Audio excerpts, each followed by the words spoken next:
hari ini kita patut bersyukur bisa berkumpul di tempat ini, di majelis Zoomiyah, majelis Zoomiyah. Karena sekarang ini banyak majelis, aja majelis Zoomiyah, majelis WhatsAppiyah, majelis Facebookiyah. Nah, ini kita dibantu teknologi untuk membuat majelis yang ini. Oke, suara saya cukup didengar ya Mbak Nia ya? Jernih Mas Sastro, sejernih pemandangan di belakangnya. Asik. Oke. Jadi kita bersyukur pagi hari ini kita berkumpul untuk bertukar pikiran, bertukar alaman ya.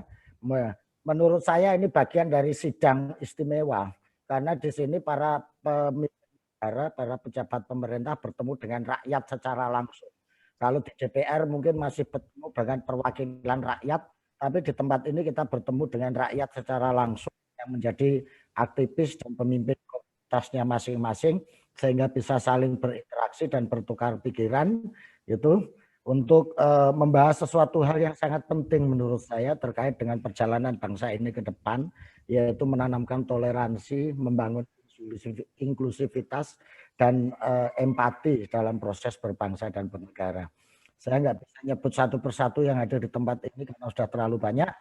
Untuk menyingkat waktu, baik, mari segera kita mulai dengan menyanyikan lagu Indonesia Raya. Mungkin host bisa menyiapkan dan semuanya kita tunduk dan khusyuk untuk bersama-sama membuka acara ini dengan menyanyikan lagu Indonesia Raya. Kita mungkin bisa berdiri secara bersama-sama ya untuk menyanyikan lagu Indonesia Raya. Dipersilakan.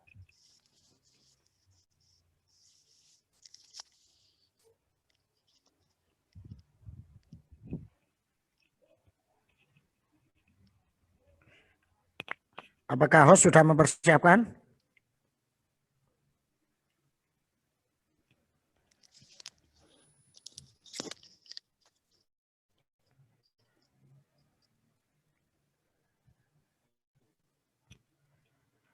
Dipersilakan teman dari panitia untuk memutar lagu kebangsaan Indonesia Raya.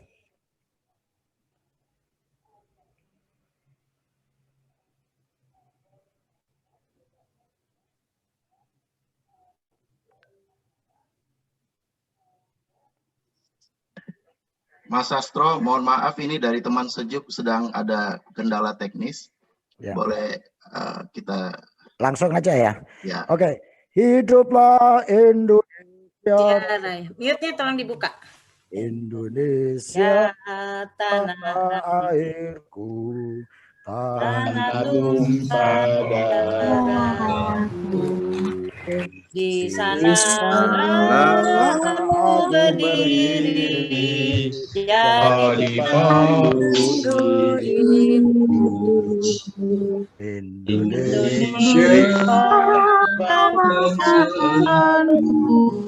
bangsa dan tanah air.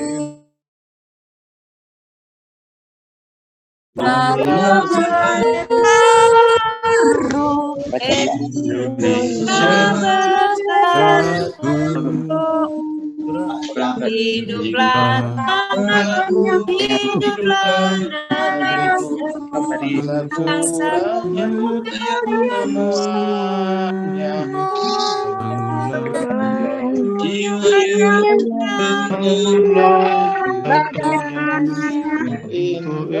Indonesia Raya.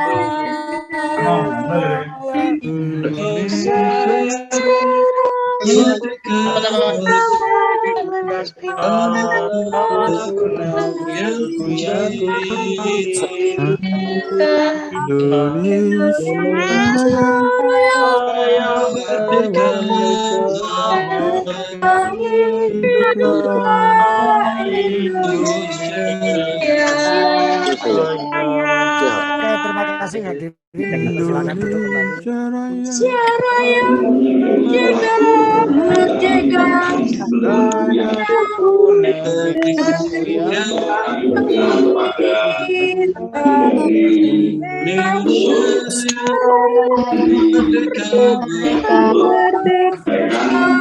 Akhiri permohonan selamat beraktivitas. Saya.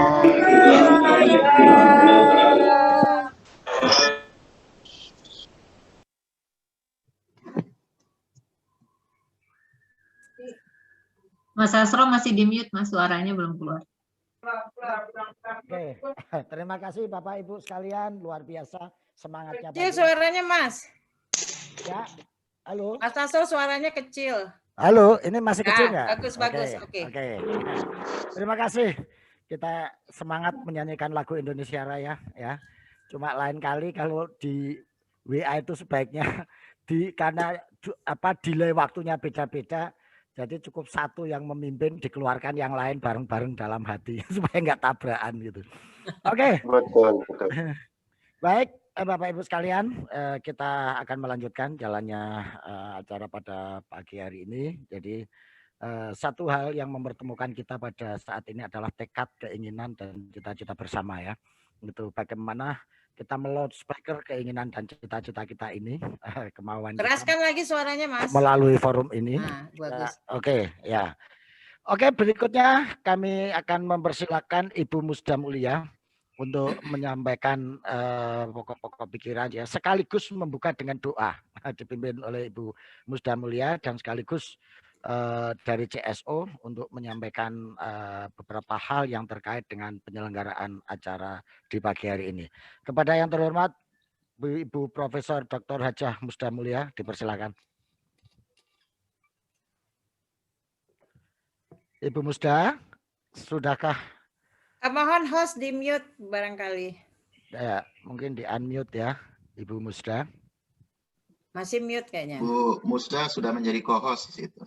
Oh, ya bisa langsung self unmute kalau gitu. Halo Ibu Musda.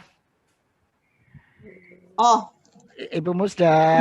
udah kedengaran belum? Sudah Oke, kedengaran makasih banget, banyak. Ibu. Silakan Ya, Ibu maafin. Musda sekaligus mimpin doa ya Ibu. Terima kasih banyak Mas Sastro. Iya, ini kok wajahnya belum kelihatan Ibu. Oh, mohon maaf, ini lagi masalah nih dari tadi saya namanya. Udah, kita mulai saja. Ya, silakan. Bismillahirrahmanirrahim. Assalamualaikum warahmatullahi wabarakatuh. Selamat pagi, salam sejahtera untuk kita semuanya. Pertama-tama saya menyampaikan terima kasih kepada Bapak Ibu Menteri atas atau wakil-wakil beliau yang hadir di sini, juga kepada apresiasi kepada seluruh sahabat, teman-teman peserta yang juga sudah hadir di Zoom ini. Sekali lagi saya menyampaikan apresiasi kepada 3 menteri yang telah melahirkan SKB terkait dengan aturan berbusana di sekolah negeri, yaitu kepada Mas Menteri Pendidikan, kepada Gus Menteri Agama, dan kepada Menteri Dalam Negeri. Kami datang di sini, kami berkumpul di tempat ini, di Zoom ini, untuk memperkuat ya penguatan hak-hak sipil di negeri kita sebagai bagian integral dari upaya pemenuhan hak asasi manusia yang tentu saja merupakan syarat mutlak ya bagi penegakan demokrasi di Indonesia.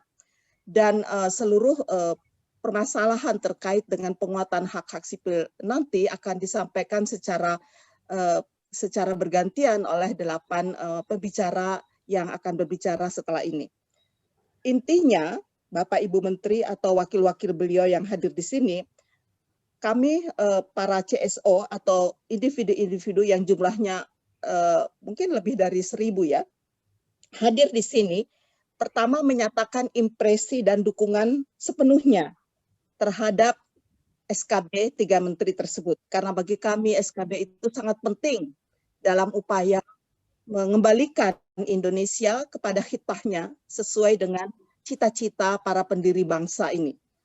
Yang kedua, komitmen kami untuk mengawal dan menyukseskan implementasi SKB tersebut sehingga seluruh anak bangsa memiliki kesamaan ya di dalam melihat betapa penting SKB itu untuk membangun hak-hak asasi manusia dari seluruh warga Indonesia. Yang ketiga, kami ingin mendengar langkah-langkah strategis dari Bapak dan Ibu Menteri terkait dengan SKB tersebut, sehingga kita memiliki kesamaan dalam upaya menghilangkan semua bentuk intoleransi, radikalisme, ekstremisme, dan juga berbagai bentuk diskriminasi, eksploitasi, dan kekerasan yang mencederai kehidupan berbangsa dan bernegara seperti yang terlihat akhir-akhir ini. Karena itu Bapak, Ibu Menteri sekalian, dan seluruh teman-teman, sahabat-sahabat yang hadir di Zoom ini, mari kita mendengarkan nanti ya setelah penyampaian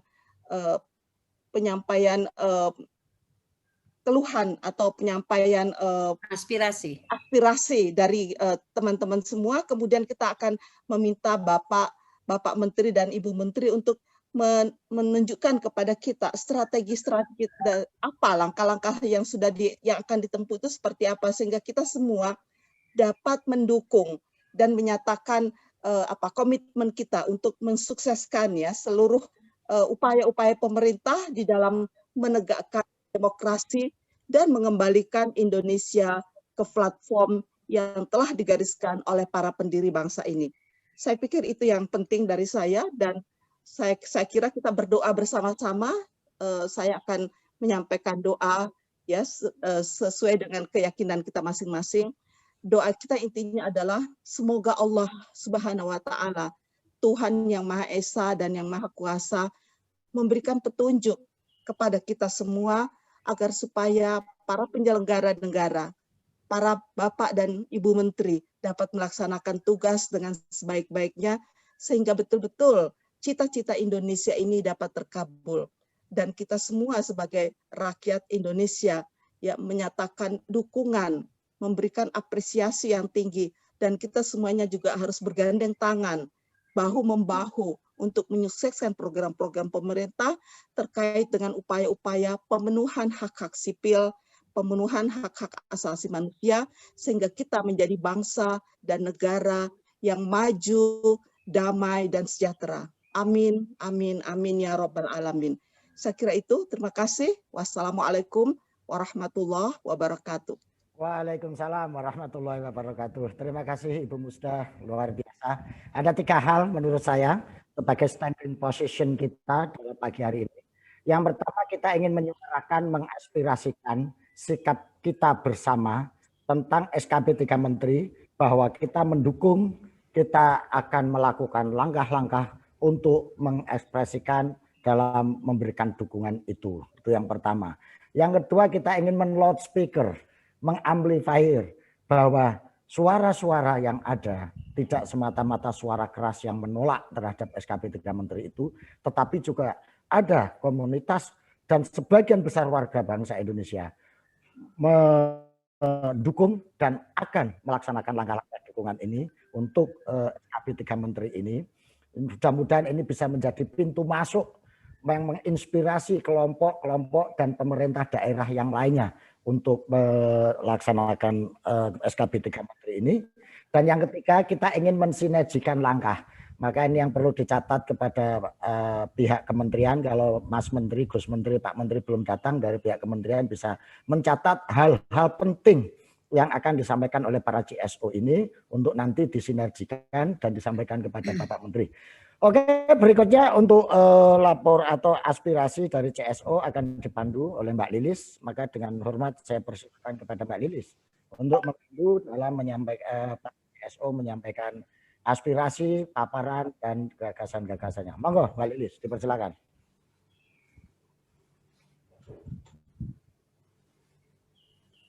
Mbak Lilis. Tolong hostnya di mute, di unmute ya, PGI. Cek. Mbak Lilis masih di. Mas Astro, Gus Menteri sudah hadir Mas di tengah-tengah kita, mungkin bisa diberikan kesempatan dulu ya. Menyapa dulu. Ya. Oh ya. Monggo Mas. Oke. Ya, nampaknya Gus Menteri sudah hadir di tengah-tengah kita pagi hari ini. Saya akan menyapa dulu. Assalamualaikum Gus. Salam Mas Astro dan waduh, alhamdulillah sudah berkenan ini menemani kita semua. Jadi kita pengen sinergi Gus. Jadi teman-teman yang ada di sini full sport untuk mendukung SKB 3 Menteri ini. Jadi supaya ada ruang-ruang yang kita kalau dalam era post-truth ini kan kontestasi untuk melakukan itu. Nah, kita ingin tahu langkah-langkah Gus Menteri, kebijakannya, langkah strateginya bagaimana. Nggak tahu nih nanti yang akan mandu siapa, Mbak Lilis? Monggo Mbak Lilis, ini Gus Menteri sudah datang. Oke, dipersilakan Mbak Lilis. Ya, langsung aja Mas Astro nggak apa-apa. Ya Gus, dipersilakan. Monggo Gus. Ya. Baik, terima kasih. Assalamualaikum warahmatullahi wabarakatuh.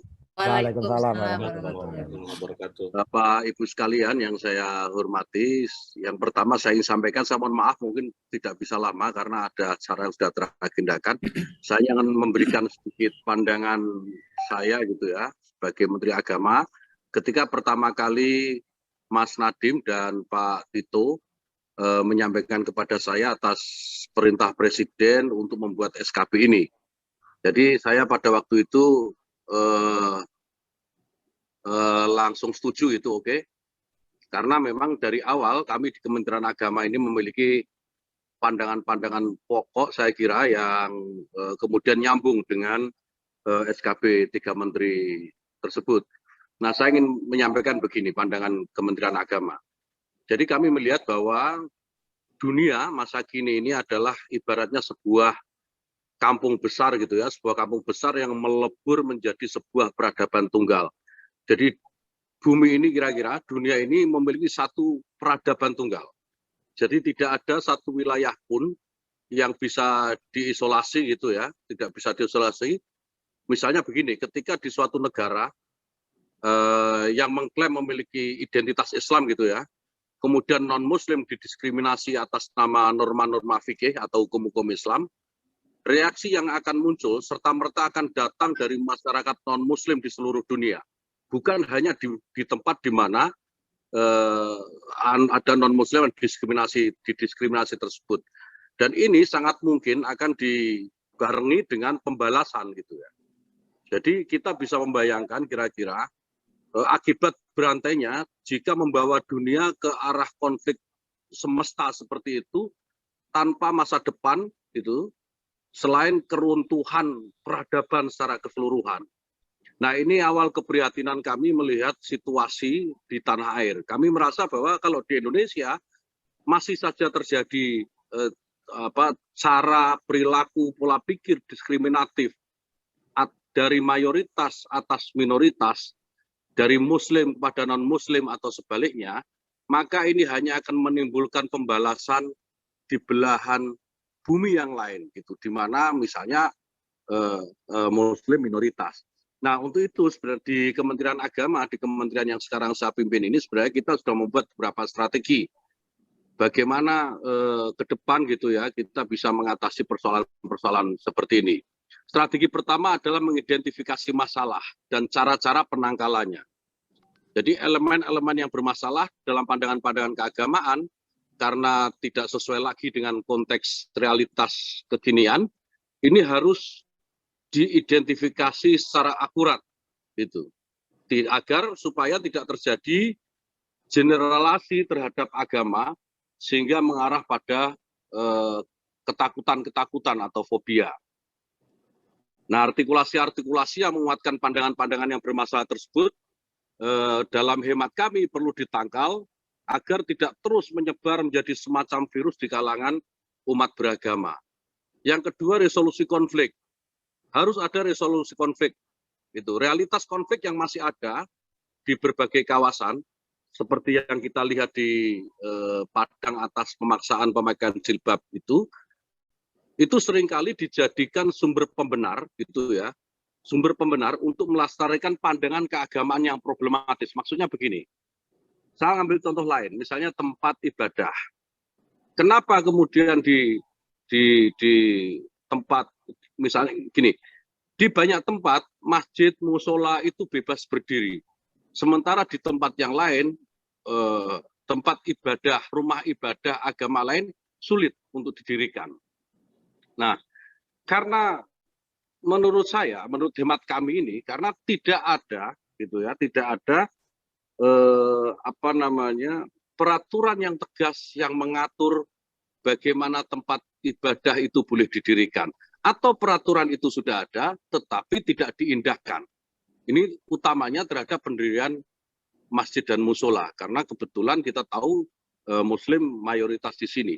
Sehingga di tempat lain di mana Muslim itu minoritas, itu di daerah lain di mana Muslim ini minoritas, terjadi semacam pembenaran, sehingga boleh tempat ibadah agama lain didirikan semau-maunya, sebebas-bebasnya gitu ya, sebagaimana di mana Muslim bebas mendirikan tempat ibadahnya. Dan saya kira ini perlu ada peraturan yang tegas gitu. Nah, oleh karena itu sebenarnya isu yang mengemuka seperti untuk menurunkan atau mencabut SKB 2 Menteri terkait pendirian rumah ibadah, tapi kurang begitu menilai tepat gitu. Bukan dicabut, saya kira yang tepat adalah bagaimana ini diperkuat.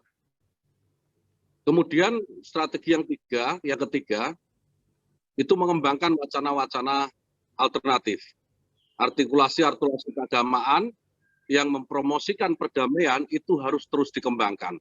Kita tahu bahwa semua agama itu tidak ada mengajarkan kekerasan. Tidak ada agama yang mengajarkan perilaku diskriminatif. Semua agama pasti mengajarkan kepada kita semua kebaikan, kasih sayang, toleransi, persamaan kedudukan, dan seterusnya. Nah, kemudian yang keempat, ini yang juga tidak kalah penting, yaitu penyesuaian sistem pendidikan agama. Pendidikan agama itu seharusnya diletakkan dalam perspektif bahwa tidak hanya melibatkan peserta didik atau anak-anak saja, tetapi juga orang dewasa. Bisa jadi itu orang tuanya, bisa jadi di lingkungan di ekosistem anak-anak ini gitu. Ada orang-orang dewasa. Saya kira ini juga perlu diberikan pendidikan agama. Jadi pendidikan agama dalam sistem pendidikan agama ini tidak cukup diarahkan kepada anak-anak saja. Maka upaya penyesuaian perlu terus dilakukan segera supaya dampak langsung pada pola pikir umat beragama ini bisa berubah. Nah, di antara elemen utama dari penyesuaian itu adalah mengenalkan cara pandang baru terhadap sejarah dan membangkitkan kesadaran tentang perubahan realitas peradaban. Kenapa ini penting, Bapak Ibu sekalian? Saya membaca kembali beberapa buku ajar, buku anak-anak sekolah gitu, yang pendidikan agama Islam misalnya. Dalam literatur yang saya pelajari, kita pelajari itu ya, dalam 23 tahun masa kenabian Nabi Muhammad SAW dalam Islam ini ya, beliau ini melakukan perang hanya 80 hari. Itu pun tentu dalam keadaan yang sangat terpaksa, sangat darurat, dan tidak ada solusi lain selain harus perang. Tetapi kalau kita baca kembali buku-buku ajar anak-anak sekolah ini tentang agama Islam, justru perang yang hanya 80 hari dari total 23 tahun kenabian ini yang lebih banyak dimunculkan. Sisanya yang 22 tahun lebih ini, yang masa damai, masa kasih sayang, masa menghargai satu sama lain, tidak banyak diungkapkan dalam buku-buku ajar di anak-anak sekolah. Nah, oleh karena itu kita akan terus perbaiki. Lalu tujuannya apa? Tentu tujuannya agar peserta didik dan masyarakat mampu menangkap nilai-nilai sejati dari agama yang harus senantiasa mendapatkan ruang manifestasi dalam konteks realitas yang terus berubah. Kemudian yang kelima, yang terakhir, yang seperti siang ini, pagi menjelang siang ini kita lakukan, adalah melakukan gerakan sosial. Saya kira gerakan seperti ini, pertemuan-pertemuan seperti ini perlu terus digalang gitu ya, dalam suatu gerakan untuk memelihara harmoni sosial, menjaga kerukunan antar umat beragama, dan menangkal seluruh potensi perpecahan. Jadi saya kira tidak hanya cukup terkait dengan SKB 3 Menteri saja, tapi isu-isu yang lebih besar saya kira juga penting untuk dilakukan gerakan-gerakan sosial seperti ini. Saya kira hal ini, Bapak Ibu sekalian, Mas Sastro yang saya hormati, ini yang menjadi dasar kenapa kemudian Kementerian Agama bersama Kementerian Dikbud dan Kemendagri berbulat tekad untuk mengeluarkan SKB 3 Menteri ini. Saya kira ini yang bisa sampaikan, dan sekaligus saya mohon pamit karena ada acara lain. Sukses terus buat Bapak Ibu sekalian, sehat terus. Assalamualaikum warahmatullahi wabarakatuh. Matur nuwun. Matur nuwun. Terima kasih. Luar biasa. Mas Sastro, monggo. Ini di mute lagi. Oke. Terima kasih Gus Menteri, mudah-mudahan ini bisa menjadi pintu masuk bagi kita semua, teman-teman yang ada di sini, lakukan langkah-langkah sinergi dalam membangun bangsa ini melalui sikap yang toleran, inklusif, dan merajut kebersamaan. Ada 3 hal penting paling tidak yang dicatat, yang bisa kita catat dari Gus Yakut. 1, bahwasanya pendidikan agama, bukan agama ya, pendidikan agama perlu dilakukan reformasi terutama dari segi materi. Yang kedua adalah membangun langkah sinergis antara kelompok-kelompok masyarakat itu. Dan yang ketiga, yang terpenting bahwa suara-suara seperti ini harus senantiasa digaungkan sama-sama. Oke. Mas Sastro, kelihatannya Mas Menteri sudah masuk dan Pak Usman barangkali. Oke. Ya, Mas Menteri. Mas Usman sudah masuk ya. Mas Usman dari tadi ya. Oke, kalau begitu. Oke, kalau gitu berikutnya saya serahkan pada Bang Usman untuk memimpin dialog selanjutnya atau diskusi selanjutnya. Monggo, Bang Usman. Ya. Silakan. Terima kasih Mas Sastro. Suara saya bisa didengar ya? Bagus.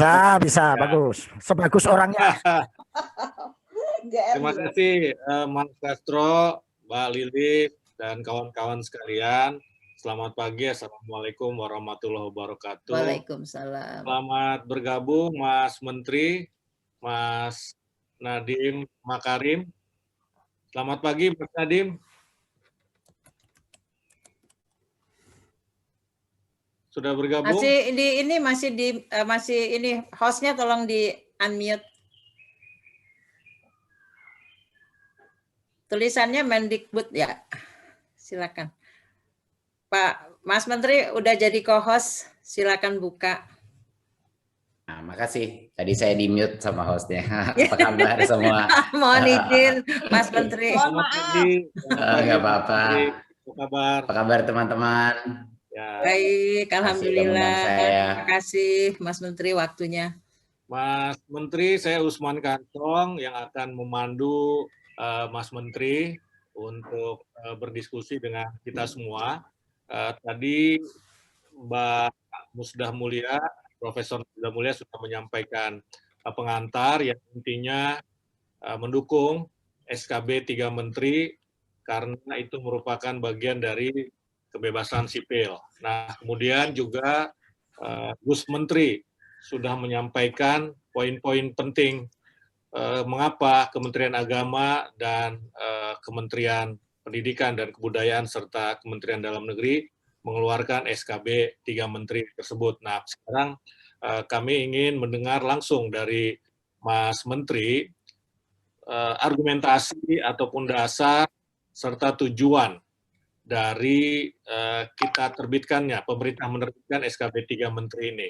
Dan kemudian bagaimana implementasinya di lapangan. Silakan, Mas Nadiem.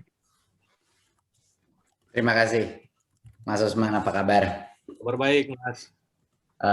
Terima kasih pertama udah ngundang saya di sini. Assalamualaikum warahmatullahi wabarakatuh.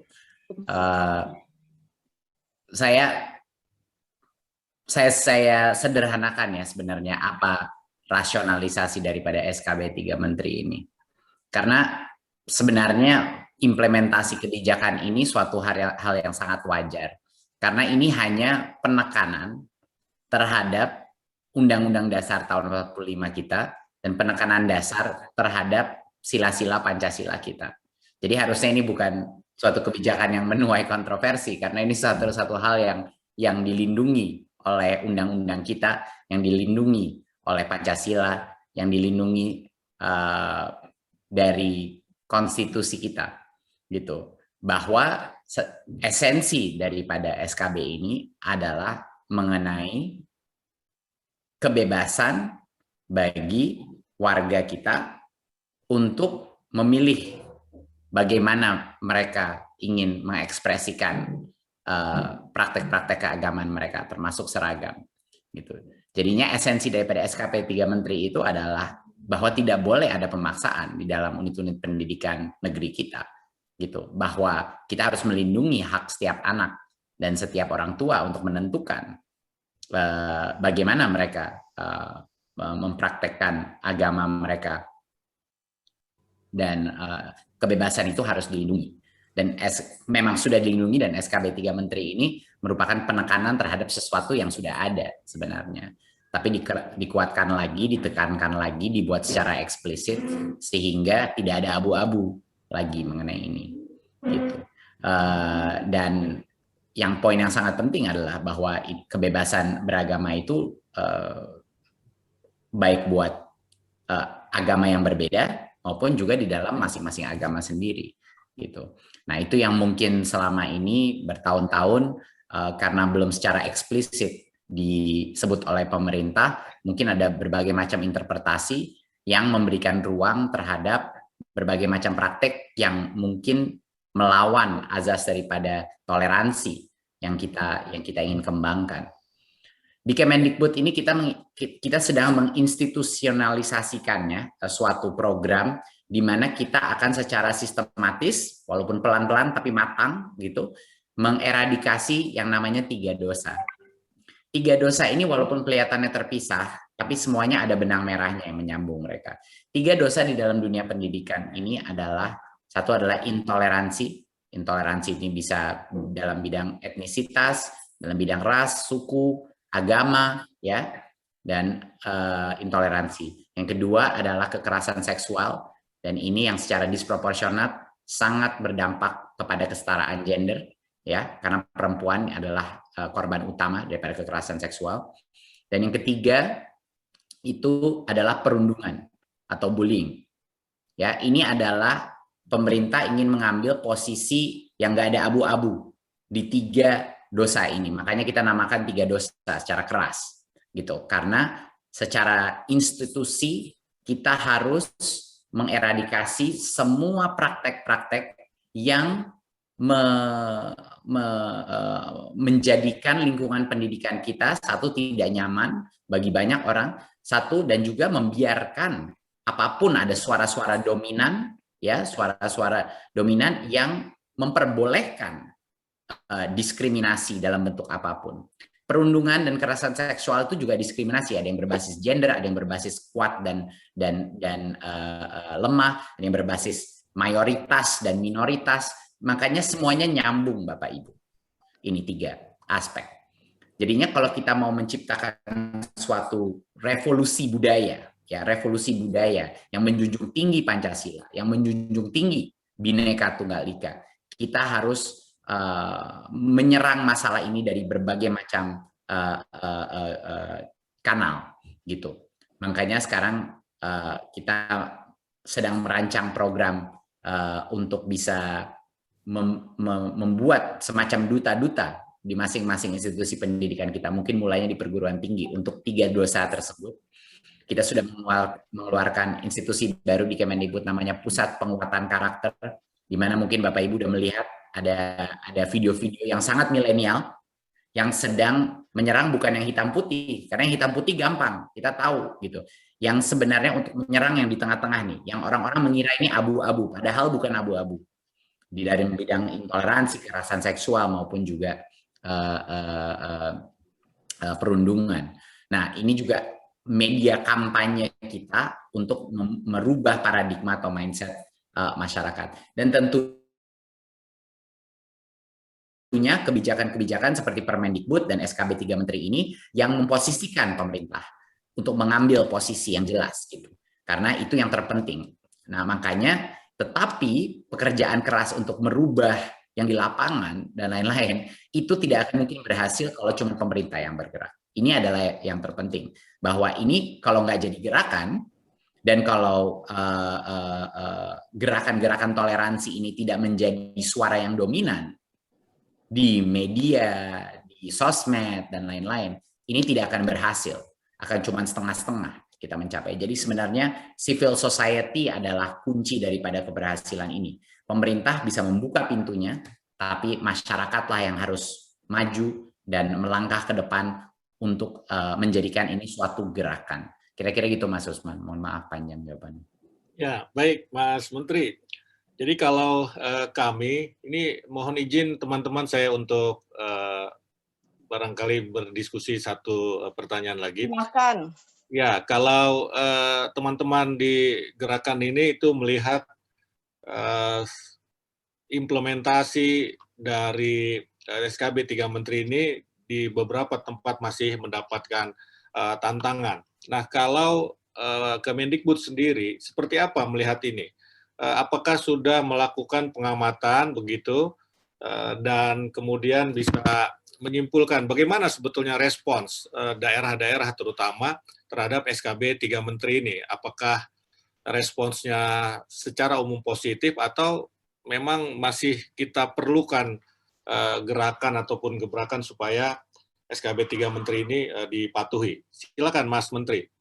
Jawabannya adalah kita masih belum tahu, Mas Usman. Dan ini adalah salah satu masalahnya. Karena kita sudah membuka call center, kita sudah membuka complaint center, tapi belum banyak masuk isu-isu yang sebenarnya kita ekspektasi kita adalah lebih banyak yang masuk. Jadinya masyarakat dan civil society dan organisasi-organisasi yang mendukung SKB ini harus membantu menyuarakan dan menyalurkan isu-isu ini yang mungkin orang takut melapor atau tidak nyaman melapor atau dia tidak tahu. Jadi ini yang benar-benar membutuhkan bantuan untuk memonitor di situasi di lapangan yang hubungan dengan sekolah, terutama secara spesifik yang SKB 3 Menteri mengenai seragam ini, apakah itu masih terjadi, sehingga masyarakat itu merasa nyaman untuk melakukan pengaduan dan kami bisa mengambil langkah berikutnya. Tapi implementasi ini tidak akan mudah, teman-teman, tidak akan mudah sama sekali. Dari monitoringnya saja itu luar biasa sulitnya.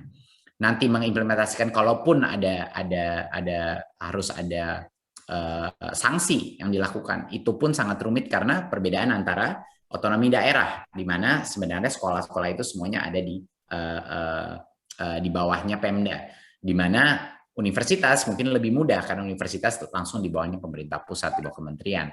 Nah, itu beberapa isu-isu yang mungkin akan menimbulkan berbagai macam komplikasi dalam mengimplementasikan itu. Tapi kalau kita menunggu sampai semuanya sempurna dan menunggu kita mencari instrumen yang paling baik, ya nggak pernah akan kelar masalah ini. Kita harus secara kebijakan harus mengambil posisi dulu gitu loh, biar nanti organisasi-organisasi bisa ada ruang untuk bergerak dan punya ranah hukum, ada payungnya mereka untuk mulai bergerak dan melaporkan isu-isu yang terjadi ini, sehingga kita bisa mengambil tindakan. Tapi ini nggak akan mudah. Baik, Mas Nadiem, barangkali ada kawan-kawan yang ingin, kalau Mas Nadiem masih ada waktunya? Silakan. Ya. Baik, kalau kawan-kawan ada yang ingin menyampaikan barangkali pengamatan atau penilaian, monitoring di lapangan tentang SKB 3 Menteri ini, silahkan, atau tentu saja yang lain juga boleh. Silahkan. Boleh, Mas Usman. Ya. Saya Fasli Jalal. Ya, Pak Fasli. Ya. Pak Fasli, silakan Pak Fasli. Terima kasih, Mas Usman. Mas Menteri yang saya hormati, saya terima kasih ya atas ketegasan Mas Menteri dengan dua menteri yang lain bahwa memang masalah kewajiban yang tidak adil itu harus dituntaskan, tidak boleh terjadi, sehingga tidak ada alasan untuk pemaksaan atas aturan sekolah atau aturan daerah atau aturan pusat pun kalau memang mereka ingin mengekspresikan cara berpakaiannya, apalagi antara agama dengan agama yang lain, ya itu kan lebih jelas dan lebih tuntas. Tapi pertanyaan saya, kenapa sampai istilah dilarang untuk menghimbau? Karena kalau misalnya di dalam agama yang sama, dalam Islam, itu menghimbau berbuat baik, menjalankan syariah, itu adalah kewajiban dari orang yang lebih dewasa, termasuk guru, apalagi guru agama. Nah, kenapa sampai dalam SKB ini menghimbau pun dilarang? Dan kemudian yang saya juga agak heran, kalau ini menjadi lex spesialis, padahal memang salah satu identitas guru agama dalam konteks ini guru agama Islam adalah cara mereka berpakaian, ya itu tetap hak azazi pribadi mereka. Tetapi di sini malah dilarang sama sekali untuk diatur gitu, sehingga seakan-akan guru agama Islam pun ya tidak boleh sebebasnya untuk mengekspresikan cara berpakaian. Padahal waktu dia mau menjadi guru agama dan menjalankan tugas-tugas agama yang di dalamnya banyak syariat, dia sudah harus sadar konsekuensi dalam profesi itu. Nah, kenapa dimasukkan ke dalam SK yang sudah bagus itu, Pak Menteri? Sehingga akhirnya karena dua hal yang sebenarnya minor tadi, itu menjadi tempat pintu masuk orang berargumen. Terima kasih. Ya, baik, baik Pak Asli. Mas Menteri, silakan Mas direspon. Iya, ada perbedaan antara seorang guru yang melakukan edukasi mengenai apa saja prinsip-prinsip dan ekspresi, moda-moda ekspresi keagamaan, dan untuk menyarankan itu atau tidak, itu perbedaan, itu beda sekali. Itu adalah dalam mata pelajaran dia mengajarkan mengenai Islam misalnya. Tapi untuk institusi pendidikan, yaitu diwakilkan oleh kepala sekolah untuk menghimbau di luar mata pelajaran agama untuk anak itu adalah position of power, Pak Pasti. Jadinya dibayangkan seberapa banyak yang bisa dimanipulasi anak-anak itu, bahwa nanti misalnya anaknya nggak dapat angka bagus atau tidak diluluskan atau apa, kita tidak bisa menyediakan suatu celah bagi institusi pendidikannya. Tapi tentunya di dalam pembelajaran agama atau mata pelajaran masing-masing itu adalah ajaran agama, dan itu adalah edukasi. Edukasi itu bukannya memaksa anak atau menghimbau. Edukasi itu memberikan informasi mengenai apa yang diajarkan oleh agama, dan himbauan di dalam ruang kelas pelajaran agama nggak masalah. Masalahnya adalah kalau institusi pendidikannya, yaitu sekolahnya, mulai berinteraksi dengan orang tuanya untuk menghimbau, mendorong, mempressure, memberikan tekanan untuk melakukan sesuatu di dalam bidang seragam keagamaan. Baik. Itu. Ya, terima kasih Mas Menteri. Terima kasih Mas Menteri. Clear ya bahwa ada perbedaan antara katakanlah aturan ataupun himbauan yang dibuat oleh sekolah sebagai institusi ataupun kepala sekolah sebagai representasi institusi dengan pelajaran atau bagaimana mengedukasi anak-anak untuk mematuhi ajaran agama misalnya seperti itu. Baik, silakan kawan-kawan kalau ada yang ingin menyampaikan respon, silakan langsung saja sebutkan saja namanya kayak tadi Pak Pasli. Mas Usman, tolong dipilih siapa yang akan bertanya. Ya, saya nggak bisa melihat ini. Ini siapa ini yang tadi sudah raise hand? Oke, ada Bu Maria Monalisa Nenggolan. Oh ya, boleh. Bu Maria. Silakan, Ibu Mari Monalisa Nenggolan. Ini masih di mute kelihatan. Ya, selamat pagi. Terima kasih Pak Usman. Selamat pagi Pak Mas Menteri. Apakah suara saya terdengar? Bagus. Iya. Pertama dengan seperti yang tulus, saya mengucap syukur bahwa kehadiran Mas Menteri adalah tepat sekali dalam situasi saat ini pendidikan yang perlu berbenah-benah.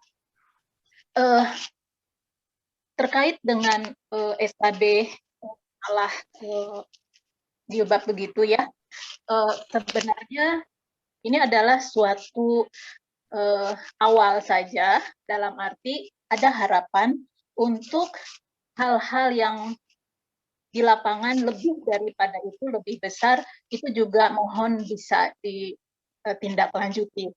Terkait dengan masalah pendidikan agama dan guru-gurunya, di mana banyak sekolah-sekolah negeri tidak menyediakan guru pendidikan agama sesuai dengan agama siswa. Contoh saja misalnya agama Kristen. Saya melakukan penelitian tesis 2019 sampai saat ini di lapangan, dan saya juga pull data dari distrik-distrik yang ada di Jabodetabek, dan hampir final semua data terkumpul, dan saya akan serahkan juga nantinya laporkan hal ini, yang intinya adalah bahwa masalah ini adalah masalah intoleransi yang bukan semata-mata hanya karena tidak ada guru agama, tetapi berdampak kepada perundungan dan intoleransi lain terhadap siswa. Banyak siswa sekolah dasar yang diharuskan dipaksa, tanda kutip, oleh guru agama tertentu untuk mengikuti pelajaran agama yang bukan agamanya. Akhirnya banyak orang tua yang tidak mendaftarkan anak-anak siswa SD ini daripada harus mendengarkan secara paksa pelajaran agama yang bukan agamanya. Itu salah satunya. Jadi saya ingin bertanya, apakah hal ini menjadi concern juga dari Kemenak dan dari Kemendikbud? Mohon informasinya dan terima kasih banyak. Baik, Mas Menteri, silakan direspons langsung. Terima kasih, Bu. Ini memang sudah isu dan isu yang sudah sangat lama. Tapi ini isu di dalam isu di dalam isu. Isu besarnya adalah ada kekurangan guru secara sistematis yang ada sekarang. Jadinya bukan hanya ada masalah bahwa nggak semua agama bisa dilayani dengan guru agama tersebut. Guru itu hanya bisa melayani agama tersebut karena ada undang-undang yang dibilang semua orang berhak untuk diajarkan di agamanya masing-masing. Jadi interpretasi sistem birokrasi kita itu adalah untuk setiap guru itu harus ada guru untuk agamanya sendiri. Nah, jadinya dengan situasi di mana kita kekurangan guru sangat besar, ini menjadi menambah jumlah guru, ya. Karena nggak bisa satu guru itu mengajarkan beberapa agama, ya.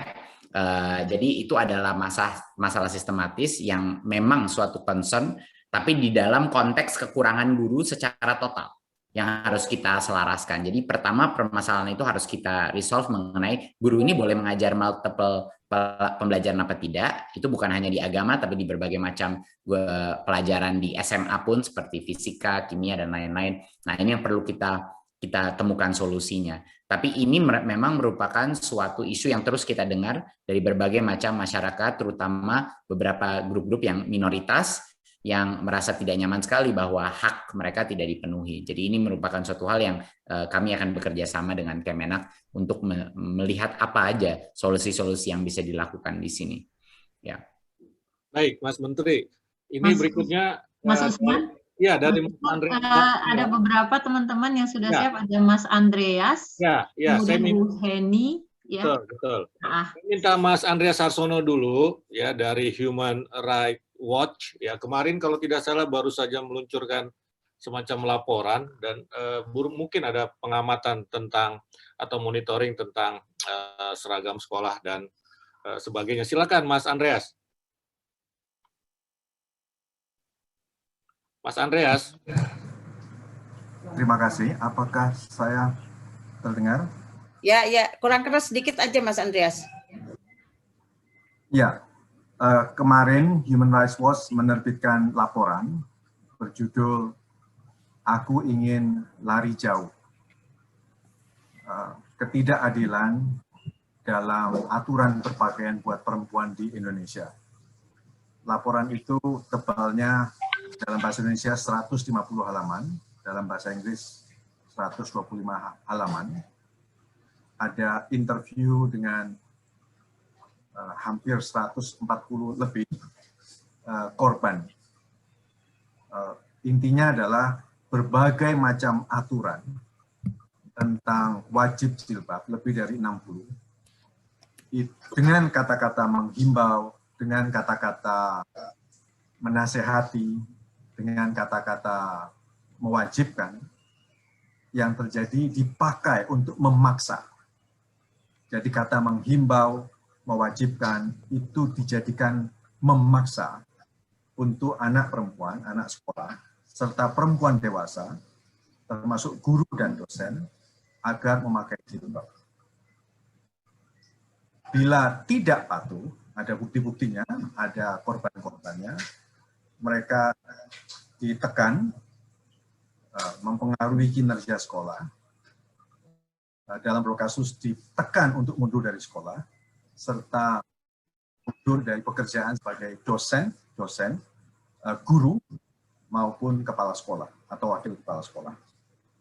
Saya akan sampaikan laporan itu, termasuk nama-nama sekolah dari 15 provinsi yang melakukan pelanggaran. Jadi ada SMP Negeri di Solo, SMA Negeri di Padang, di Jawa Barat, di Jawa Tengah, Jogja, di Jawa Timur, di Gorontalo, dan seterusnya.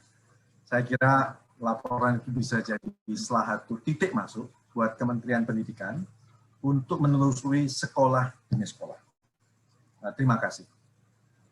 Baik, terima kasih Mas Andreas. Mas Menteri, apakah ingin direspons? Mungkin enggak, saya cuma mau bilang terima kasih aja bahwa ujung-ujungnya harus organisasi-organisasi seperti ini yang nanti mengagregasi dan melaporkan sehingga paling tidak ada visibilitas gitu. Itu yang saya bilang tadi. Secara praktis ini kita nggak bisa hanya rely on masyarakat yang akan secara organik mengkomplain ke kita gitu loh. Karena tekanan budayanya, tekanan komunitasnya itu udah sangat tinggi. Jadi ya kita membutuhkan organisasi-organisasi untuk berjelajah dan mengagregasi isu-isu ini. Baik, Mas Nadiem, terima kasih. Nanti Mas Andreas akan segera menyampaikan hasil monitoringnya, laporannya ke Kemendikbud. Tadi ada yang memanggil saya, siapa ya? Bu Heni, ada Bu Heni, ada Mas Ismail juga. Oh, ya. Mbak Heni dulu, Mbak Heni silakan. Baik, terima kasih. Selamat pagi, Pak Menteri. Kami ingin menekankan bukan saja apresiasi, tetapi bahwa dalam perspektif pendidikan, SKB 3 Menteri ini sangat-sangat penting. Jelas ini upaya menciptakan sekolah negeri sebagai ruang perjumpaan keragaman. Dan ini sudah lama sekali ditinggalkan.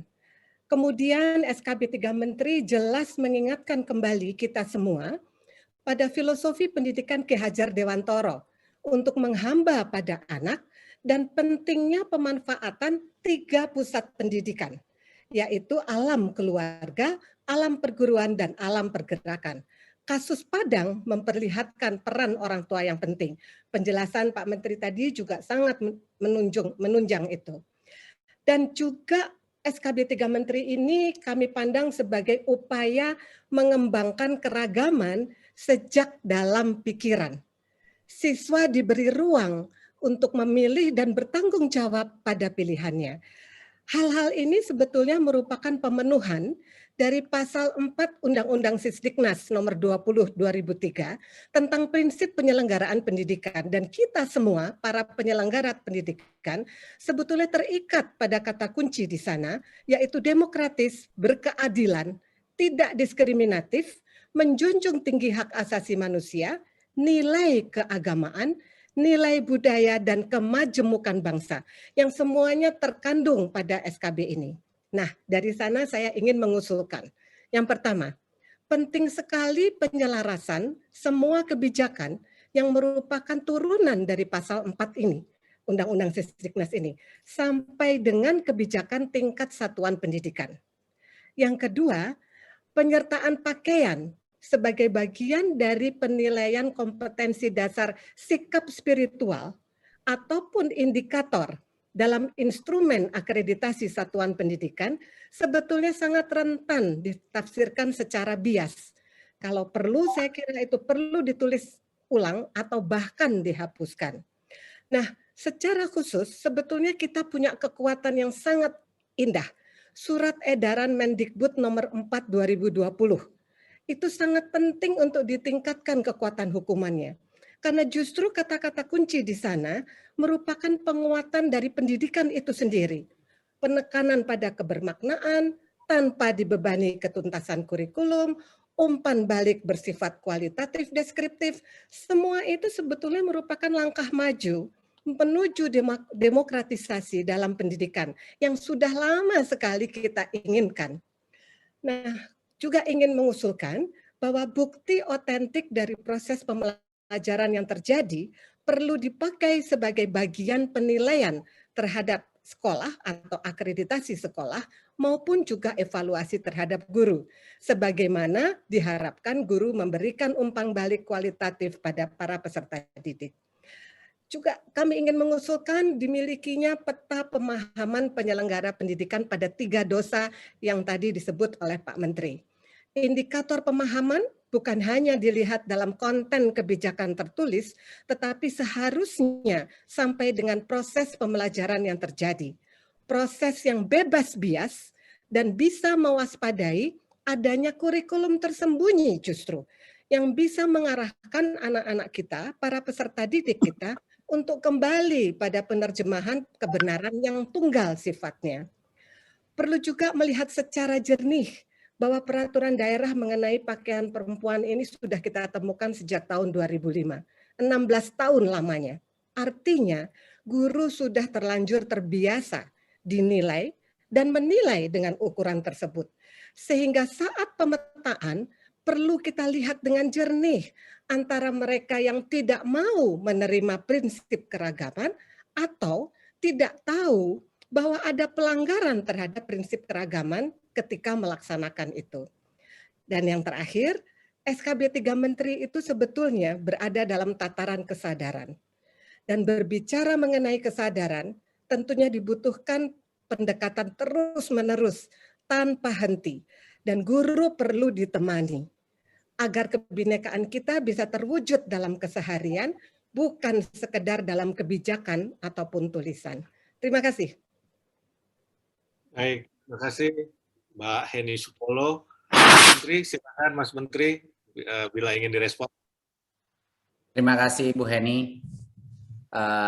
Menurut saya ini saya sangat setuju dengan berbagai macam poin yang disebut tadi, bahwa ini harus menjadi seperti yang saya bilang tadi, ini harus menjadi perubahan budaya di dalam masing-masing institusi sekolah kita. Banyak orang nggak tahu ya bahwa sebenarnya banyak orang mengasumsi bahwa reformasi pendidikan ataupun perubahan kualitas pendidikan itu baik dari sisi kognitif maupun dari sisi karakter itu adalah suatu kebijakan atau suatu hal yang dilaksanakan oleh pemerintah. Tapi itu tidak benar. Semua yang mengerti reformasi pendidikan mengerti bahwa mulai dan akhir daripada perubahan adalah perubahan mindset di orang-orang dewasa di dalam sekolah itu, yang dipimpin oleh kepala sekolah dan guru-guru tersebut. Jadi perubahan paradigma itulah yang harus dilakukan, dan itu hanya bisa dilakukan di sekolah masing-masing. Jadinya pemerintah bisa menginstitusionalisasikan beberapa peraturan, beberapa prinsip-prinsip dasar kurikulum, prinsip-prinsip dasar proses pembelajaran, tapi ujung-ujungnya harus orang-orang dewasa di dalam sekolah itu pun yang menjemput bola itu dan melaksanakannya. Dan itu adalah tantangan yang terbesar dalam reformasi pendidikan ataupun mengeradikasi intoleransi di sini. Jadi saya sangat setuju, tapi itu bukan pekerjaan yang mudah dan butuh bertahun-tahun untuk melakukan pelaksanaan itu. Dia juga membutuhkan regenerasi daripada berbagai macam guru-guru baru dengan pandangan yang berbeda. Jadinya guru-guru baru yang akan menggantikan guru-guru yang pensiun, itu peran untuk kita melakukan, mengkondisikan nilai-nilai mereka itu luar biasa pentingnya. Peran guru-guru baru yang akan masuk ke dalam sistem pendidikan kita ke depannya. Karena mereka yang akan menjadi agent of change kita. Salah satu hal yang mau kita lakukan adalah, kalau Bu Heni tahu, kita ada program nih yang baru aja mulai, tapi ini program udah mulai mendobrak paradigma, namanya guru penggerak. Dan program guru penggerak ini adalah seleksi yang cukup intensif dan selektif, dan mereka nantinya semua kepala sekolah baru sama semua pengawas baru di dalam sekolah-sekolah kita atau pengajar instruktur di LPTK atau di PPG kita buat yang ngajarin guru-guru baru ini harus lulus program guru penggerak ini dulu. Ini program cukup intensif 9 bulan programnya. Nah, salah satu komponen atau modul di situ adalah komponen mengenai 3 dosa ini, termasuk intoleransi. Jadi filter itu harus kita pegang kuat sekali untuk semua pemimpin pendidikan harus punya nilai-nilai yang cocok dan align dengan Pancasila. Baik, terima kasih Mas Menteri. Mas Menteri, waktunya terbatas, karena itu yang berikutnya sekaligus 3, nanti Mas Menteri akan merespon saja apa yang disampaikan oleh 3 peserta di sini. Yang pertama, Pak Ismail, silahkan. Nanti berikutnya Bu Ratna Batara dan Pendeta JK. Silahkan, Mas Ismail dulu. Mohon singkat, karena Mas Menteri waktunya terbatas ya sampai pukul 10.15. Host, tolong Ismail Isani. Sudah dari tadi itu Mbak, tinggal... Ya, hostnya tolong dibuka. Tinggal unmute sendiri. Oh gitu, oke. Mas Ismail silakan.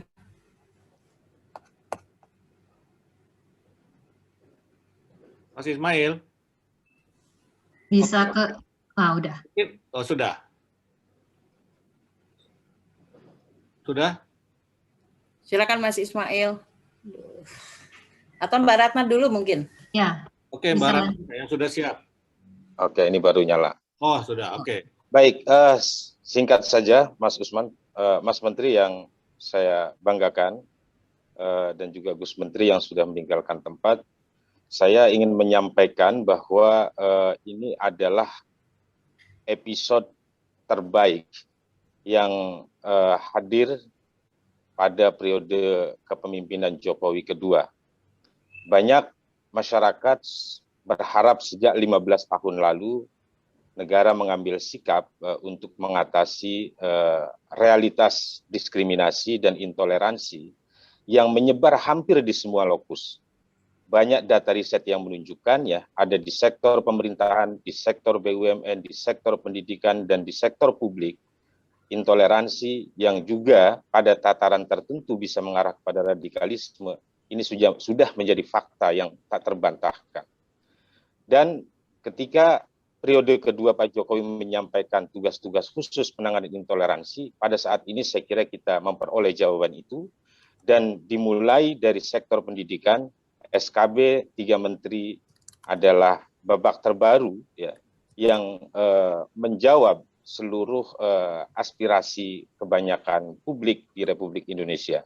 Oleh karena itu, saya kira kebijakan yang paling presisi berdasarkan konstitusi ini layak didukung, dan kita semua tentu saja harus memastikan bagaimana kebijakan ini diimplementasikan dengan baik.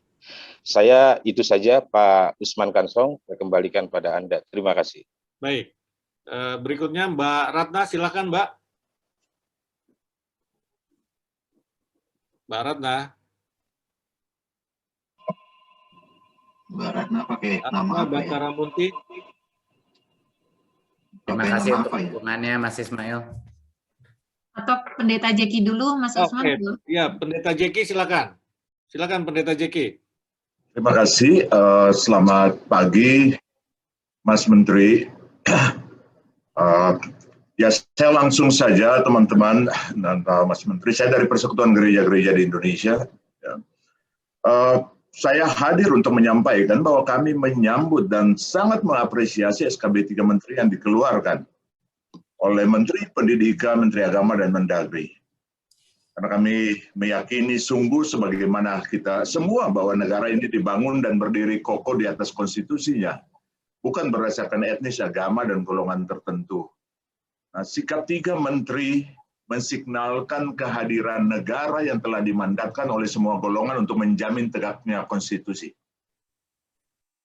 Mas Menteri, ini tindakan politik dengan nyali politik yang sangat besar, yang patut diapresiasi dan didukung oleh semua kalangan yang menginginkan negeri ini tetap teguh berdiri di atas landasan konstitusinya. Mengingat polarisasi bangsa berdasarkan agama maupun etnis pada 2 dekade terakhir telah menyentuh level yang sangat mengkhawatirkan dan juga telah menginfiltrasi dunia pendidikan. SKB 3 Menteri ini menjadi momentum politik sekaligus sosial untuk menggelorakan kembali gerakan kembali ke konstitusi Rumah Indonesia yang hanya bisa tegak berdiri ketika keberagaman dihidupi dan dirayakan. Secara internal kami telah mencermati SKB 3 Menteri dan sekali lagi pagi ini kami hadir untuk menyatakan dukungan penuh kepada terbitnya SKB 3 Menteri sekaligus dukungan untuk implementasinya. Terima kasih, saya kembalikan. Baik, terima kasih Pendeta Jeki Manuputi. Berikutnya Mbak Ratna. Mbak Ratna. Mbak Ratna Batara Munti. Mbak Ratna. Ya, sepertinya tidak, belum ini. Langsung saja Mas Menteri. Mas Menteri aja. Oke, langsung ke Mas Menteri. Mas Menteri merespons 2 pertanyaan ataupun saran tadi dari Mas Ismail dan Pendeta Jeki Manuputi, dan kemudian closing statement. Silakan Mas Menteri.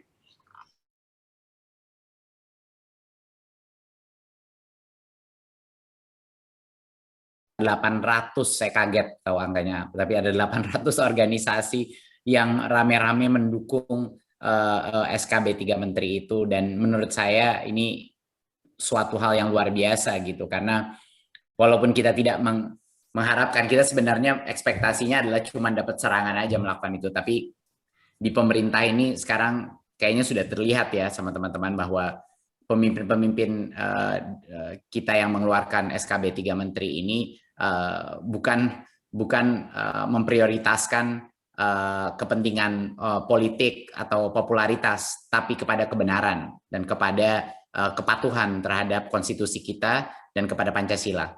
Itu aja, dan itu tidak mudah bagi kita gitu untuk terus secara konsisten punya keberanian untuk melakukan hal-hal seperti ini. Ini perlu dukungan masyarakat yang luar biasa, karena ini menghabiskan political capital kita sebagai pemimpin-pemimpin, dan dukungan dari organisasi-organisasi dan masyarakat yang sekarang bisa keluar untuk mengutarakan semua poin-poin ini secara masif di media, di sosmed, dan lain-lain, itu merupakan hal yang luar biasa buat kami. Biar kami itu bisa terus berkarya, pantang mundur, dan terus termotivasi untuk bisa melakukan gebrakan-gebrakan seperti ini gitu di semua bidang ya, bukan hanya di isu intoleransi, tapi dalam semua hal-hal yang secara fundamental itu tidak cocok dengan negara yang berdasarkan kebinekaan, yang berdasarkan keberagaman budaya seperti Indonesia gitu. Jadinya mungkin pesan saya adalah yang pertama adalah terima kasih yang luar biasa atas dukungan. Kami benar-benar nggak mengharapkan, nggak punya ekspektasi terhadap besarnya gerakan ini untuk mendukung SKB ini. Tapi saya rasa ini bisa menjadi satu watershed moment, momentum ya, suatu trigger untuk kebanyakan masyarakat kita yang percaya bahwa toleransi ini terancam, untuk berani bersuara, untuk berani berdebat di arena publik, dan untuk membantu pemerintah melakukan monitoring terhadap kebijakan-kebijakan yang udah ada. Mohon kesabaran teman-teman di sini dalam implementasinya, dan mohon juga dukungan secara publik dan juga dukungan emosional bagi para pemimpin yang mengambil resiko-resiko yang begitu besar untuk melakukan hal yang benar untuk negara ini. Jadi sekali lagi terima kasih, dan marilah kita jadikan ini suatu gerakan, bukan hanya kebijakan. Baik, terima kasih Mas Menteri Nadiem. Mas Menteri Nadiem Makarim, Menteri Pendidikan dan Kebudayaan Republik Indonesia. Sekali lagi kami mengucapkan terima kasih dan dukungan yang sangat sangat berarti lah buat SKB 3 Menteri ini, dan kita juga mendukung implementasinya. Terima kasih Mas Menteri sudah hadir dan memberikan pencerahan kepada kami semua. Terima kasih sekali lagi. Terima kasih semua teman-teman. Terima kasih. Terima kasih. Semangat Mas Menteri. Terima kasih. Terima kasih. Pak Usman di sini juga sudah hadir dari Kementerian Pemberdayaan Perempuan, Ibu Leni, juga mungkin wakil dari Kemendagri. Terima kasih. Ya, oke, kita lanjut ke diskusi berikutnya. Ini ada Ibu Leni, Deputi Perlindungan Hak Anak Kementerian Pemberdayaan Perempuan dan Perlindungan Anak, karena kita tahu SKB 3 Menteri ini juga menyasar anak-anak ya, serta didik ataupun siswa murid di sekolah negeri terutama. Silakan Ibu Leni.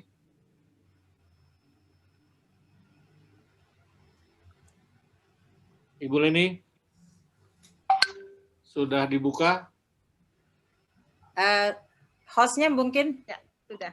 Ya, Ibu Leni silakan.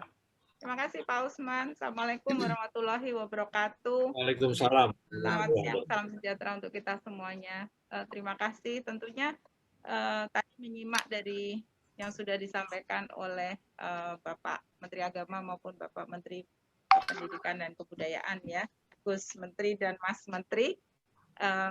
kami dari Kementerian Pemberdayaan Perempuan dan Perlindungan Anak memang adanya kementerian ini salah satunya adalah memang untuk merespon masalah diskriminasi, ya, diskriminasi, kekerasan, eksploitasi, perlakuan salah. Dan tadi kalau menyimak apa yang disampaikan oleh Mas Menteri, 3 dosa itu sebetulnya adalah sebagian dari permasalahan diskriminasi terhadap perempuan maupun anak yang ada di Indonesia. Jadi Ibu Bapak sekalian, kalau mencermati dari isi SKB 3 Menteri, dan memang ini baru dikeluarkan sekitar 1,5 bulan yang lalu ya, sehingga kita memang juga harus melihat implementasinya. Tetapi kalau saya boleh menyampaikan di sini adalah bahwa kita bicara isu diskriminasi ini sebetulnya sudah berada di dalam salah satu prinsip dari Konvensi Hak Anak, ya. Jadi kalau kita bicara Konvensi Hak Anak yang sudah kita ratifikasi 30 tahun yang lalu, itu 1 dari 4 prinsipnya adalah non-diskriminasi. Dan non-diskriminasi ini juga bersandingan dengan prinsip satunya lagi, yaitu kepentingan terbaik bagi anak, itu harus dilakukan oleh negara yang meratifikasi dan dilakukan oleh semua lembaga yang memberikan layanan maupun orang-orang yang bekerja untuk anak. Nah, ini yang sangat penting sekali, sehingga kami sebetulnya untuk satuan pendidikan, kita bersama-sama dengan 15 kementerian lembaga, termasuk Kemendikbud dan Kementerian Agama, sebetulnya kita juga mengembangkan apa yang disebut dengan satuan pendidikan ramah anak. Ya, jadi itu sudah menyentuh pilar-pilar di mana peran orang dewasa, yaitu terutama warga sekolah, ya, kepala sekolah, ya, pendidik, tenaga kependidikannya, semua bagaimana mereka paham tentang hak-hak anak ini dan mengimplementasikannya di satuan pendidikannya. Nah, inilah yang juga kami lakukan di setiap tahunnya, melakukan evaluasi dari pelaksanaan berbagai kebijakan untuk melindungi anak-anak kita, termasuk yang berada di satuan pendidikan ini. Dan memang ditemukan beberapa orang dewasa yang ada di dalam satuan pendidikan yang sebetulnya tugasnya adalah melindungi, itu masih banyak yang justru melakukan hal-hal yang melanggar hak-hak anak ini.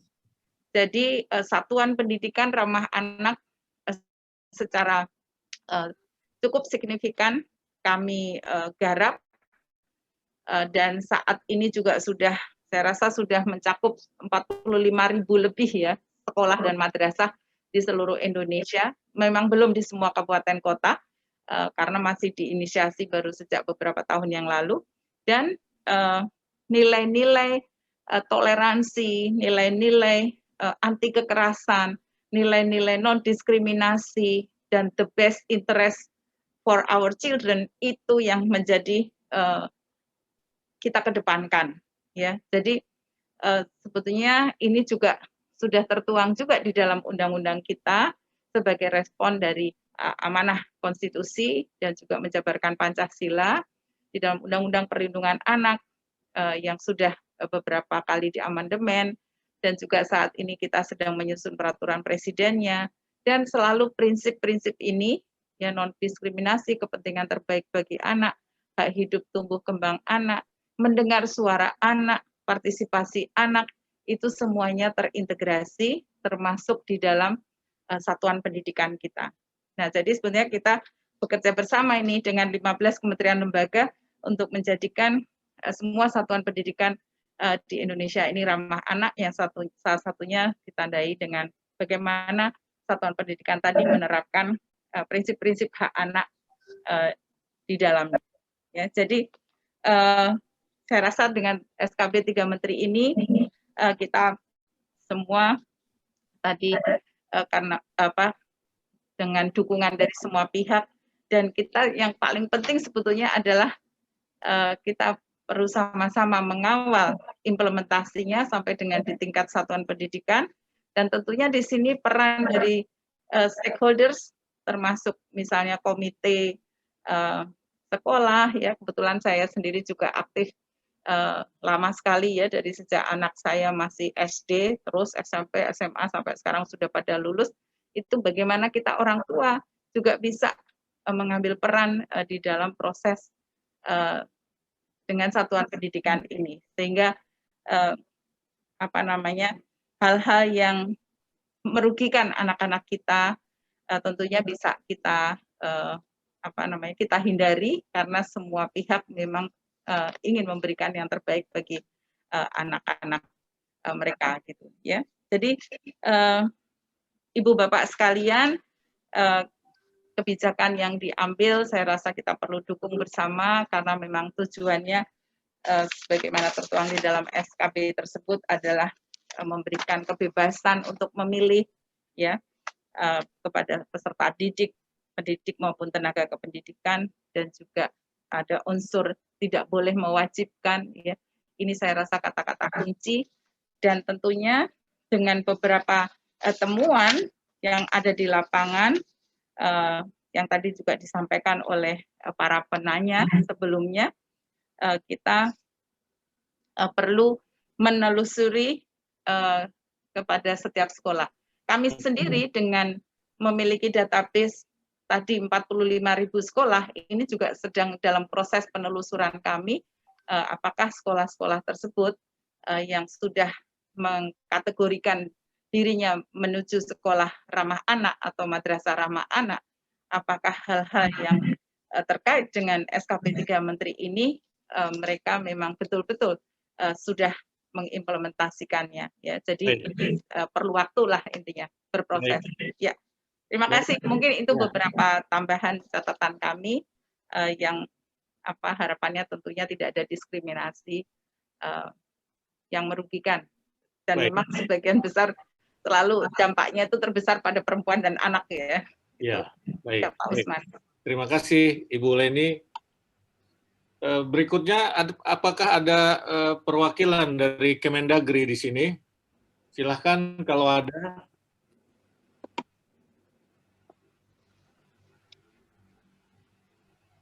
Tidak ada, atau?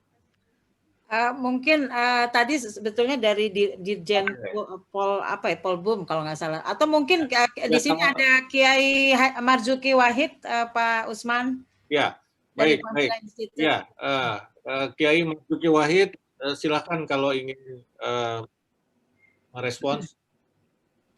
Sebelum nanti ke Mbak Yayang. Kiai Marzuki. Kiai Marzuki. Boleh. Kiai Marzuki, silakan. Ya, terima kasih Pak Usman. Aduh, senang sekali saya mendengarkan ini dan mengikuti. Sungguh, saya Marzuki Wahid dari Lakpestam PPNU, dan saya juga di Fahmina Institute, dan juga di Matnali Kebun Jambu ya. Saya mendengarkan tadi mulai dari Gus Menteri, terus Mas Menteri, dan semuanya tentang SKB 3 Menteri ini. Saya seolah-olah menemukan Indonesia yang berbineka.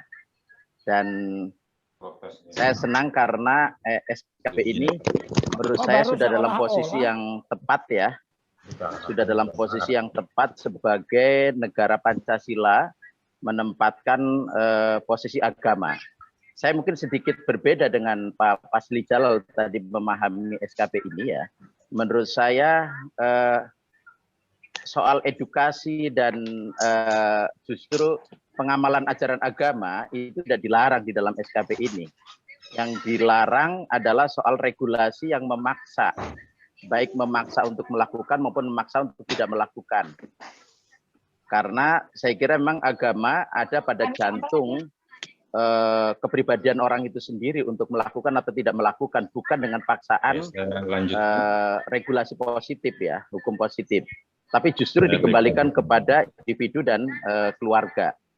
Dan saya senang regulasi ini, kami pernah membahasnya di NU soal Basul Masail soal ini, Dan saya kira kebanyakan teman-teman NU mengapresiasi dan kemudian melihat posisi yang tepat konteks agama dalam hukum nasional ini. Dan karena itulah sekaligus saya kira saya ingin memberikan dukungan dan apresiasi atas SKB Menteri ini. Tetapi mungkin harus betul saya setuju ini ada sosialisasi diskusi untuk mengeliminasi misunderstanding soal SKB Menteri ini tidak dianggap sebagai sekularisasi atau sebaliknya, tapi justru menurut saya SKB ini tetap memosisikan agama sebagai satu jantung dari kehidupan Indonesia karena ada di sila pertama Pancasila, tetapi juga jangan dipolitisasi untuk melakukan diskriminasi dan pengabaian hak-hak agama orang lain. Yang ini seringkali terjadi karena mayoritarisme ya. Mayoritarisme di berbagai daerah, tidak hanya Islam tetapi juga agama-agama yang lain ya.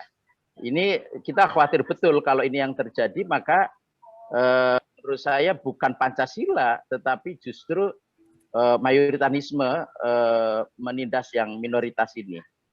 Nah, karena itulah kami terus terang memberikan dukungan kepada 3 kementerian ini untuk terus mengawal, dan kita akan mengawal SKB Menteri ini. Mudah-mudahan ini bisa menjadi satu pintu yang baik untuk menancapkan kembali kebinekaan kita dalam sistem pendidikan nasional ini. Saya kira itu sekedar apresiasi dan dukungan kami terhadap SKB 3 Menteri ini. Matur nuwun Mas Usman.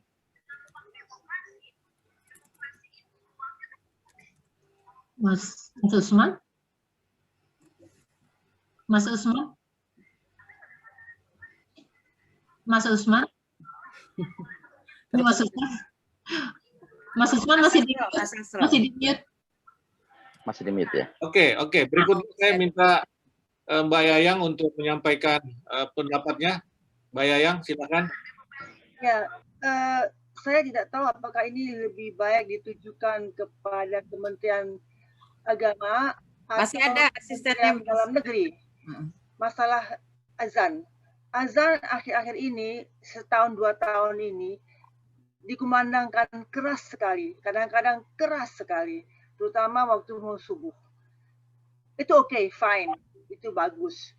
Tapi, lalu dilanjutkan dengan sholat itu sendiri. Sholat itu pun dikumandangkan keras-keras. Itu kan tidak baik. Lalu kalau di subuh diteruskan lagi dengan khutbah subuh, masih juga. Jadi tolong Menteri Agama atau Menteri Dalam Negeri menertibkan ini dengan tegas. Jangan sampai aktivitas yang ada di dalam masjid itu dikumandangkan keluar. Sholat, zikir, tahlil, khutbah, termasuk khutbah Jumat. Itu saja. Karena ini mengganggu toleransi, mengganggu kebinekaan Indonesia. Terima kasih. Terima kasih Mbak Yayang. Di sini masih ada staf khusus ya, ada staf khusus Gus Menteri, Pak Nuruzaman. Pak Nuruzaman, ini kelihatannya respon Mbak Yayang ini ke Kementerian Agama ini. Silakan Pak Nuruzaman.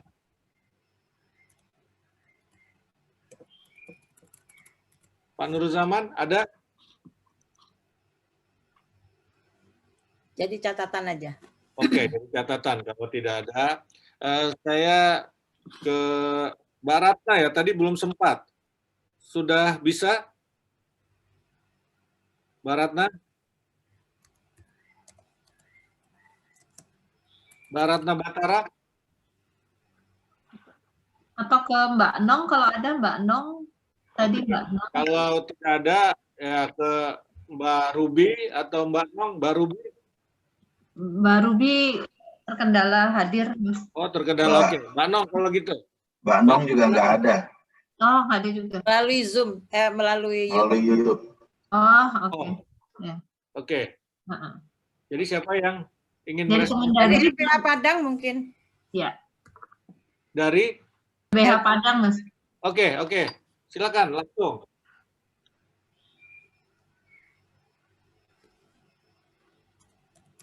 Mana suaranya? LBH Padang. Alfi, Mas Alfi. Mas Alfi. Ya, Alfi ini perempuan apa laki? Saya dikasih jadi co-host. Iya. Oke, LBH Silakan Padang. silakan unmute sendiri. Iya. Alfi.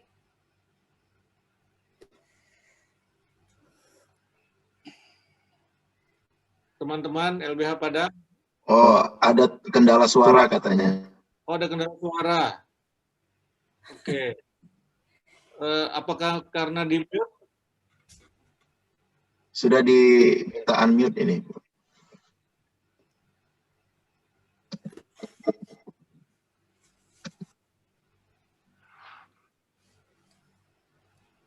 Bagaimana?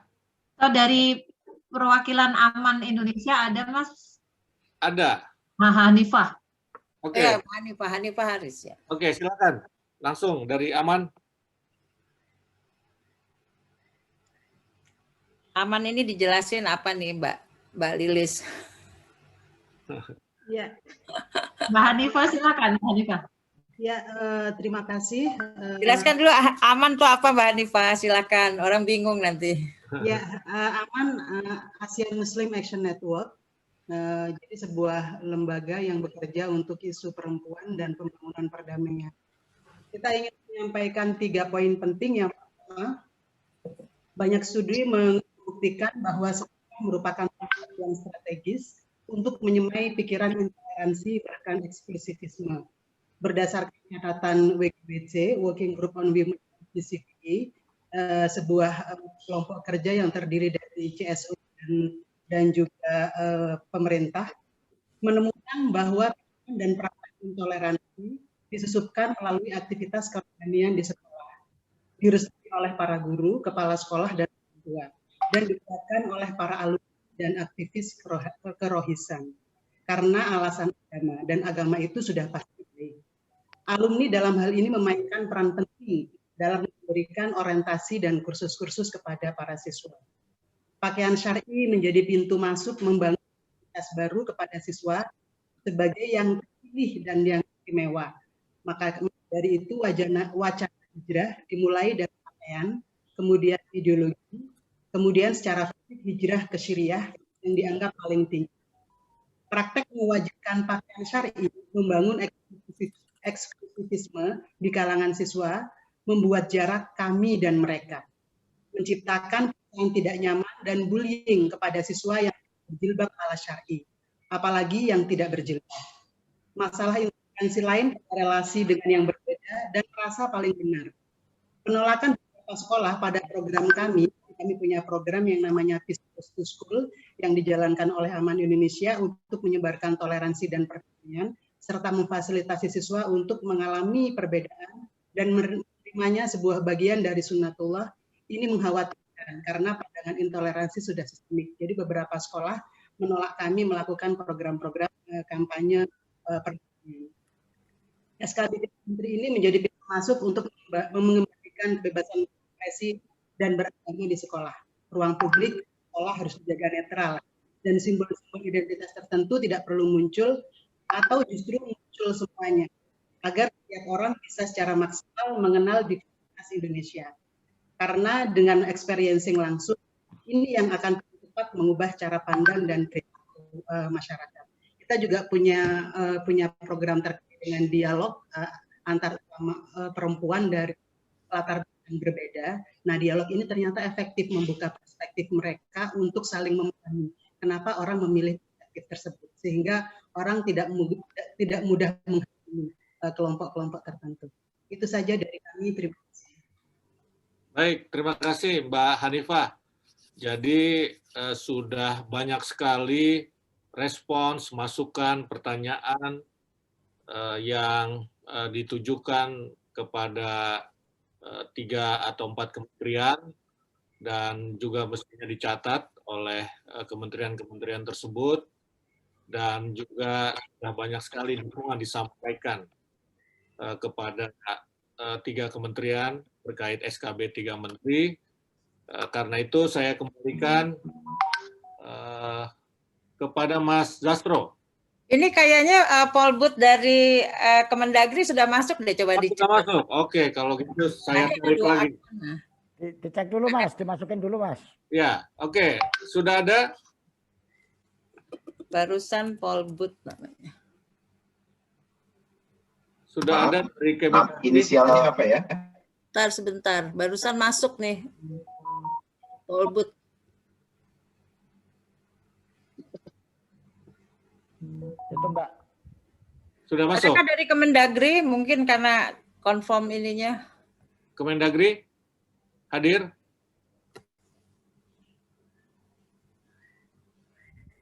Belum ya, Mbak? Ya, Mas. Belum, kayaknya nggak kelihatan. Belum ada. Oke. Kalau belum ada ya saya kembalikan lagi ke Mas Zastro. Mas Zastro, silakan. Oke. Terima kasih Mas Kansong. Luar biasa pagi hari ini. Kita sudah banyak mendapat informasi, mendapat hasil penelitian dan lain sebagainya. Ada beberapa hal. Lebih keras Mas Zastro.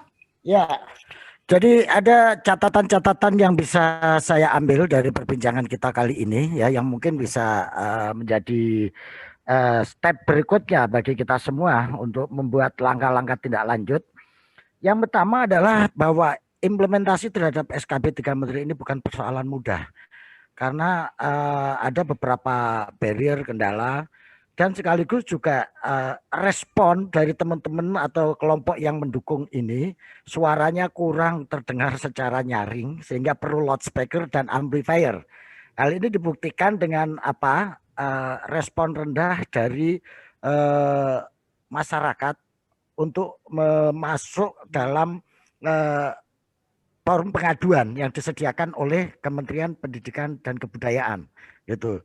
Nah, ini mungkin ada dua analisisnya, mungkin karena belenggu yang sangat kuat yang ada di lingkungannya sehingga ada ketakutan, kekhawatiran kalau memberikan respon, menyampaikan sikap persetujuannya, atau memang sikap masyarakat yang sudah cuek gitu ya. Yang ini perlu dibangkitkan gitu. Nah, yang kedua, banyak yang salah paham terhadap SKB 3 Menteri ini gitu. Sehingga diasumsikan bahwa SKB 3 Menteri ini larangan untuk mengekspresikan suatu ajaran agama, terutama agama Islam gitu. Sehingga banyak tuduhan-tuduhan negatif itu karena dianggap SKB ini akhirnya menjadi larangan mengekspresikan suatu ajaran agama Islam.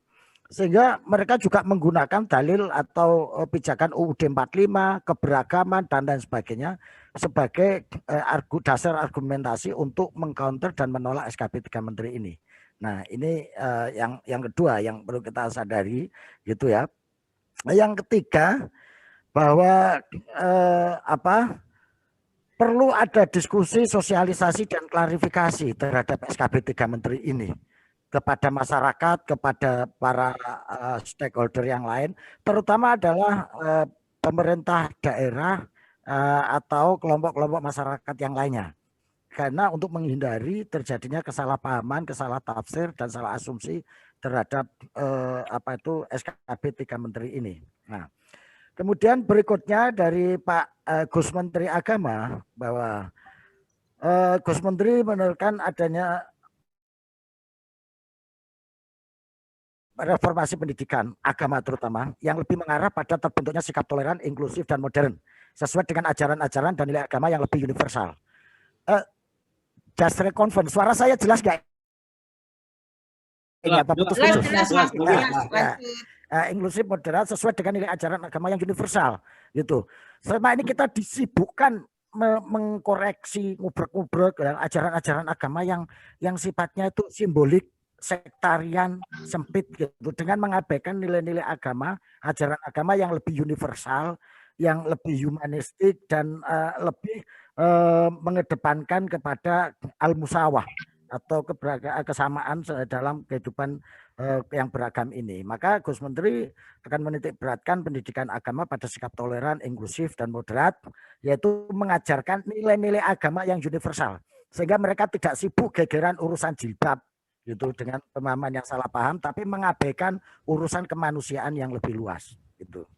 Nah, kemudian dari Gus Menteri Mas Menteri bahwa SKB 3 Menteri ini juga banyak tekanan, ya, banyak tantangan gitu ya, sehingga ini dibutuhkan keberanian, nyali, tekad dan keteguhan dari para politisi untuk mengambil kebijakan yang betul-betul sesuai konstitusi negara dalam menjaga keberagaman dan kebinekaan yang ada di negeri ini sesuai konstitusi. Ini bukan perkara mudah, kata Menteri. Maka perlu kerjasama dengan semua pihak, gitu ya, untuk melaksanakan ini. Karena kadang politisi pun juga punya niat baik tidak cukup, tetapi juga perlu keberanian. Sampai beliau mengatakan bahwa SKB 3 Menteri ini harus menjadi gerakan, bukan semata-mata menjadi kebijakan. Nah, untuk melakukan supaya SKB 3 Menteri ini betul-betul menjadi gerakan dan bukan semata-mata kebijakan, dibutuhkan langkah-langkah sinergis dari kelompok masyarakat, dari para pejabat, dari para aktivis untuk merealisasikan, mengintrodusir SKB 3 Menteri. Ada 3 level menurut saya. 1, level membangun kesadaran dan pemahaman, seperti yang diusulkan oleh Bu Eni tadi. Dan ini artinya proses habituasi. Jangan sampai orang salah paham, dikasih paham yang salah, akhirnya malah jadi nggak karu-karuan. Yang kedua adalah melakukan pendekatan kepada pembuat kebijakan di daerah terutama, agar SKB 3 Menteri ini diturunkan dalam bentuk kebijakan-kebijakan yang lebih operasional. Gitu. Dan yang ketiga adalah membantu langkah-langkah sinergis, strategi bersama membangun langkah sinergis antara pihak kementerian dengan para aktivis. Saya kira itu catatan penting yang kita lakukan dan ini merupakan kerja berat bagi kita semua untuk menghindarkan 3 dosa di dunia pendidikan itu tadi. Gitu ya. Itu yang bisa saya catat dalam pertemuan kali ini. Saya kembalikan ke Mbak Lilis deh untuk mengadakan acara ini. Monggo Mbak Lilis. Matur nuwun Mas Sastro. Sebenarnya tadi Mas Sastro yang buka ini. Ya, oh gitu. Ya, Mbak Lilis dulu, nanti saya tutup. Masih ada waktu. Kalau saya tinggal mengamini aja nih apa yang sudah disampaikan Mas Sastro, Mbak Nia, sama Bang Usman. Ya, saya kira sudah ya Mas Sastro, Bang Usman, dan Mbak Nia sudah cukup kegiatan kita di siang hari ini, pagi, dan cukup sangat ekspektasinya sungguh sangat tinggi bahwa ada sekitar 500 teman-teman yang hadir ada di sini ya, yang mengunjungi ruang Zoom ini, dan semoga ini menjadi spirit bersama ya. Pentingnya bagaimana kebijakan ini menjadi sebuah gerakan. Itu sih poinnya sebetulnya Mas Sastro dan juga Bang Usman. Saya kembalikan lagi dong ke Mas Sastro. Iya, karena sama-sama host kalau nggak ngomong rusak loh. Masa sama host nggak ngomong. Iya. Oke, jadi Bapak-bapak, Ibu-ibu sekalian luar biasa. Ini saya pikir sama dengan Mbak Lilis, halo. Oh iya, Bu Musda. Ya, Mas Sastro, Mbak Lilis, Mas Usman. Jadi saya berharap bahwa kebersamaan kita untuk memastikan implementasi SKB 3 Menteri itu tidak berhenti di sini, tetapi forum ini akan selalu kita adakan untuk melihat ya apakah implementasinya itu mengalami kendala atau tidak, dan kita semua sesuai dengan kebijakan bukan kebijakan, aktivitas kita masing-masing yang berbeda-beda tetapi memiliki spirit yang sama. Kita pastikan ya, misalnya ICRP ngadain apa, ANBTI ngapain, Cahaya Guru ngapain, dan itu kita nanti bikin forum lagi untuk memastikan seperti apa yang kita lakukan di masyarakat, sehingga benar-benar ini merupakan gerakan sosial yang konkret untuk memastikan terpenuhinya ya hak-hak sipil warga negara dalam rangka membangun demokrasi yang substansial. Itu aja, makasih. Terima kasih banyak. Kita sehat selalu. Amin. Terima kasih. Oke. Jadi harapan kita juga sebenarnya gini Mas Sastro, kalau boleh kasih masukan bahwa dalam situasi global sekarang ini kan sebenarnya pengalaman hidup kita yang luar biasa sangat beragam itu harusnya menjadi inspirasi dunia dalam pengelolaan keberagaman itu ya, karena kita lihat dunia semakin dinamis, semakin beragam, dan Indonesia adalah yang bisa diharapkan untuk memberikan inspirasi dunia dalam pengelolaan keberagaman. Mudah-mudahan ini tidak disalahpahami orang seolah-olah seperti anti agama dan lain, tidak. Kita menjunjung tinggi konsensus nasional. Terima kasih. Oke, yang terakhir ya, kita sudah sampai di penghujung waktu. Ya, ini sudah di penghujung waktu ini, sudah 49. Intinya bahwa SKB 3 Menteri tidak melawan agama apapun, tidak Mas Sastro sebentar, itu kok ada Prof. Sulis ya dari UI yang Oh iya. Raise hand. Oh ya, silakan. Raise hand. Oke, Prof. Sulis. Oh ya. Prof. Sulis, monggo. Sebagai penutup nih. Ya. Ya, ini masih ada waktu 10 menit. Oke, ya, monggo, Prof. Sulis, silakan Prof. Sulis. Hostnya tolong. Prof. Sulis. Prof. Sulis. Ya, Sulis. Silakan, Prof. Silakan. Masih mute. Nah, terima kasih banyak teman-teman. Saya dari universitas merasa jadi tidak banyak membantu gerakan-gerakan ini ya. Yang ingin saya kemukakan adalah begini. Jadi sebenarnya pelajaran agama itu kan diberikan dari PAUD sampai universitas ya. Tetapi masalah besarnya adalah agama yang diberikan itu bukan sebagai sistem pengetahuan, melainkan sistem keyakinan. Prosedur, formalitas, dan lain-lain apa yang boleh dan tidak boleh di dalam ajaran agama itu sendiri. Itu kan harusnya ada di ranah-ranah keluarga, rumah-rumah ibadah gitu. Dan di universitas itu harusnya diajarkan agama sebagai sistem pengetahuan. Jadi tentang peristiwa-peristiwanya, siapa-siapanya, sejarah-sejarahnya, persis seperti ilmu sosial, humaniora kayak gitu. Nah itu nggak terjadi. Di sekolah-sekolah pun yang diajarin sama seperti yang harusnya ada di ranah-ranah privat kayak gitu. Itu menyebabkan kita sulit sampai sekarang untuk melakukan upaya-upaya ini. Terima kasih banyak teman-teman. Terima kasih. Terima kasih. Sama-sama, Prof. Sulis. Ya, terima kasih masukannya. Dan itu juga yang dirasakan oleh Gus Menteri tadi. Belajar agama bukan mengambil spirit ruh universalitasnya sehingga menjadi manusia yang berakhlakul karimah, tapi justru menjadi manusia yang berakhlakul madmuah. Sengaja pakai bahasa Arab saya memang supaya hari Jumat, Mas. Hari Jumat. Oke, satu yang perlu kita catat ini Mas adalah Astro, ya. Boleh nggak izin kita dengar suara Prof. Sumanto Akurtubi yang ada Oh iya. Sudah masuk ya. Ini tadi dia ini profnya pakai dua, ini pakai F dan pakai V. Provokator sekaligus profesor. Lebih Arab lagi nih. Iya. Iya. Ayo, mana Prof? Manto. Dia udah nyapa saya tadi Japri, tapi cari-cari kok nggak ada. Prof? Saya mau mantau sebetulnya, tidak mau ngomong, tapi mau melihat perkembangan. Udah ngomong aja, ya, Mas, cepat. Supaya tidak hanya perkembangan tapi pembuahan. Berkembang tua nggak berbuah juga enak. Ayo, supaya cepat berbuah ini. Oke, terima kasih. Jadi ini saya habis bangun tidur. Saya senang sekali bisa melihat acara ini, dan memang ini salah satu yang saya tunggu-tunggu ya. Maksudnya SKB 3 Menteri ini memang harus dilaksanakan dan harus dikawal dengan baik, karena memang di Arab Saudi sendiri, negara yang dianggap sebagai sangat konservatif di kawasan Timur Tengah dan di mana saja, sekarang dunia pendidikan sudah melakukan proses reformasi yang luar biasa kurikulumnya, mata kuliahnya semuanya direformasi.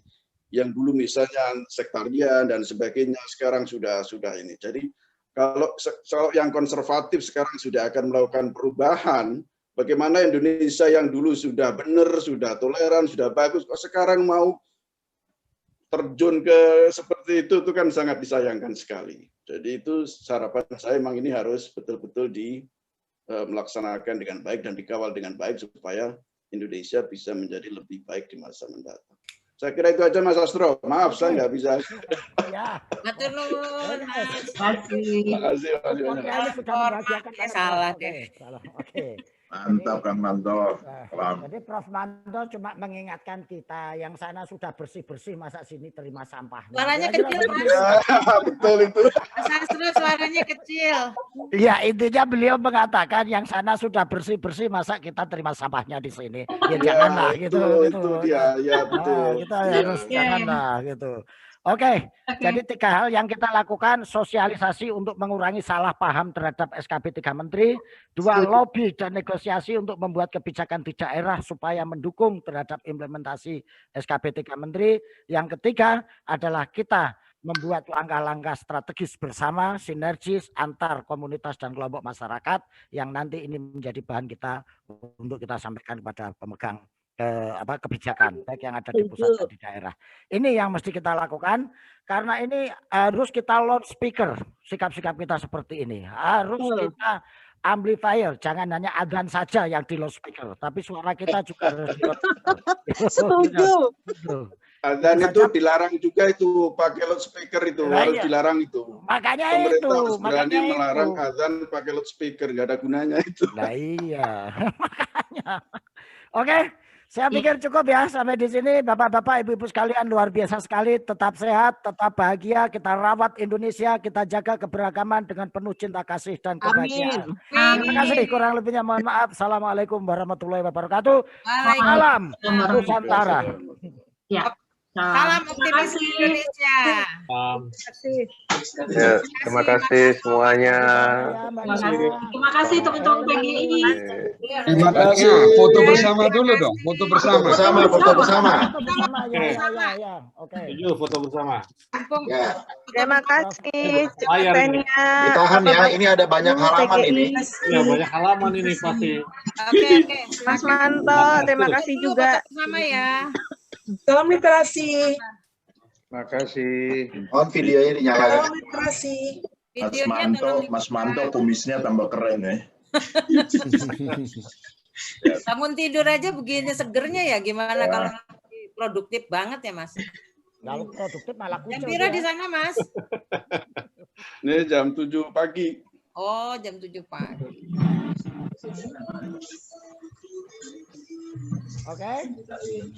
Oke. Ya, terima kasih. Sudah ini. Udah semua ya? Enggak terasa? Ya. Terasa sama sekali, Bu. Ya, salam sehat buat semuanya. Saya permisi dulu. Ya, makasih. Terima kasih. Terima kasih. Terima kasih. Salam sehat untuk semua. Salam toleransi. Salam toleransi. Thank you.